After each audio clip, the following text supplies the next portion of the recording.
Tiny minds, toy time, where calm play sparks big imaginations. Want to learn how to make a glitter calm jar? Let's get started. First, pour some warm water into your glass container. It can be anything, just make sure it has a lid.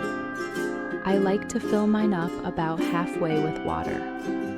Next, fill up the rest of the container with clear glue.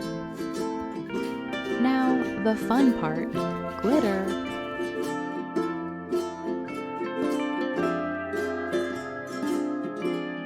Choose your colors and pour it in.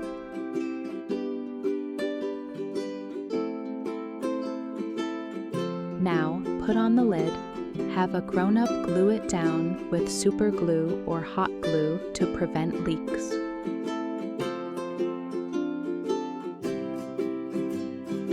Great job!